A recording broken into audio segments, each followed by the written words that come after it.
Nice to speak with you, Jean-François. Hello, Natasha. How are you? I'm well. So I have something I've been wanting to ask you for a long time. I'm going to get to that in just a moment. But let's start with the English universities. François Legault meeting with the heads today to hear their pitch.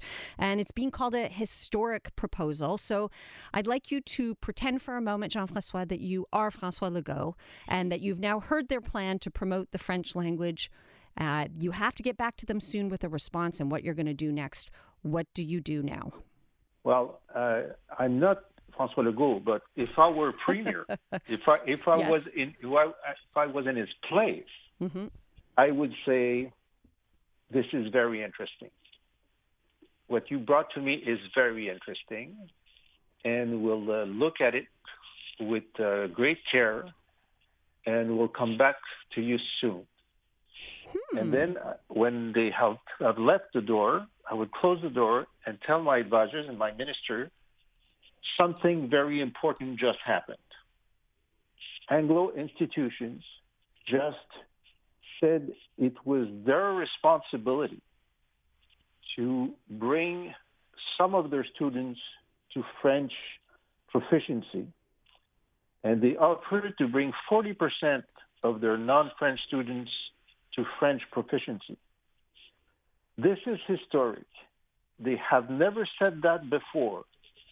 It's not enough. They should do more. But they admitted the principle. So we will work on a counter-proposal that may take more time, but that will encompass a bigger proportion of their students. But they have shown us the way we should have taken ourselves, and that's much better than the tuition thing that we did 3 weeks ago. That would be my response. Well, I'll tell you right about now, I'm like, well, I wish you were the premier because I like that response a lot more than I think anything we'll get from François Legault. So, that's you if you were the premier. But if you were François Legault, who does not like to back down, and especially when you kind of try to back him into a corner and he governs by polls, sometimes that might make him change his mind, but it also might make him get his back up even more. Do you see him changing his mind, or can he change his mind and still kind of save face, actually? Well, something that just happened is that I think he seems really committed in his mind to be the premier that will have reversed the trend of decline of French. He does not know how to get about doing this in a pragmatic way. He felt that his announcement of last week about immigration would be a major step, and it was not a major step. It was laughable. It was really laughable. And so now he knows he's in a deficit of credibility in trying to reverse the decline. Now the communique of the universities admit that there is a decline. As you know, Natasha, this is not a consensus in Anglo-Quebec, okay? But they say it's true, it's there, and we have to play our part to reverse it. And so I think that if there are intelligent people around him, and sometimes there are, they will say, you can do more for French based on this proposal than based on the tuition hike.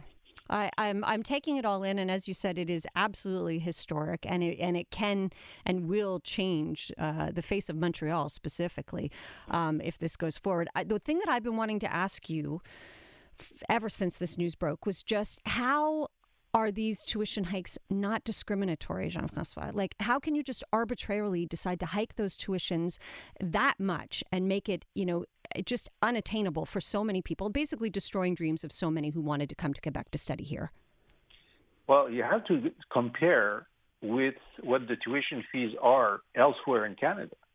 And so and my idea when they came up with this, I said, had they called me, I would have said, take the fees of the U of Toronto for McGill and take a mid-sized university in English Canada for Concordia and a small university for Bishop, and you'll competitive. But it's true that in some cases, like if in theology, all the rates are low. For law, they vary greatly. For medicine, they also vary greatly. And so it would have been more logical, and it would have been there would have been more revenue if your aim was to reduce the number of unilingual English speakers in Montreal, impose French. And then some people say, well, French doesn't interest me. Well, then go elsewhere. And you would have made some kind of a triage based on the fact that French is part of the university experience in Montreal, even in McGill. And even in English, yeah. That's what the universities are doing, exactly. that in a sense, you know. They say, we're going to tell our foreign and our English Canadian students, there will be compulsory French if you come here. Some will say fine, because they love McGill so much, and some will say no. And that's a better way to do triage, I think. Yeah, I agree. I haven't had a chance to go through the proposal in detail, but I have to say, on a surface level, what I've read, I really like what I'm seeing, and it's very promising. And I hope François Legault just won't be a tête de cochon, and he will actually, take it in and change his stance on this. All right, let's switch from that. Speaking of tête de cochon, not wanting to give a decent deal to the public sector workers, 420,000 of them off the job today. We know that there's more strikes coming at the end of the month, the 21st, the 22nd, the 23rd. Is this effective? Is this going to get the government to come to the table and offer a better deal? Well, if this doesn't work, nothing will.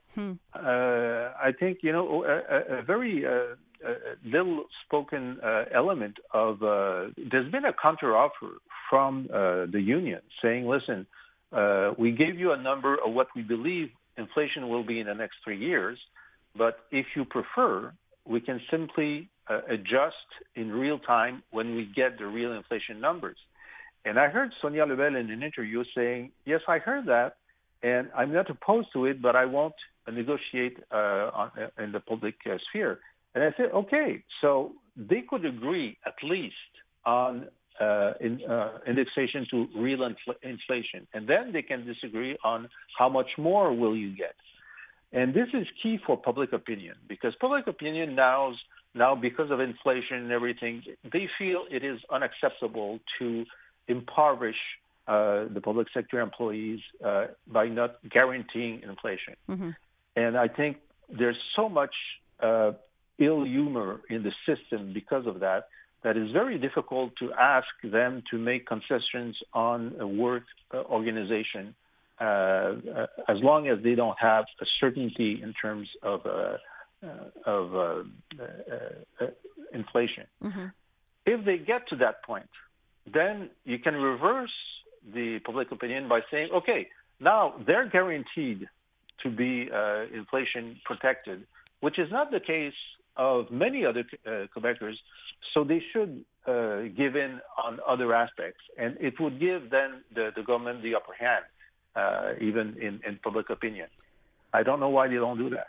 What do you think is going to happen here in terms of back to work legislation? I mean, we're hearing from the teachers, they're well aware of how much, and the health sector workers, I should say, just the impact that it has on people in those 3 upcoming days. Do you see, how quickly do you think François Legault would invoke back to work legislation? Oh, I think we're at least a month away. Okay. Unless he's suicidal, at least a month away, because there's some thinking as well, and the government saying there's no point in giving in now, because they have to go through the motion of all these strikes, because if we give too much now, they will say, oh, let's go on strike and have more. So we have to let the blood boil and after make a correct offer. So that's a way of seeing things. It's not unreasonable, but it's a bit sad that you have to go through that. Yeah, it's sad. And it's also the fact that it probably depends a lot on the next poll results. I mean, if he tanks again in popularity, he'll probably start to budge a little bit. It shouldn't be about him. It should be about them. Always a pleasure to speak with you, and we will talk again on Wednesday. Same here.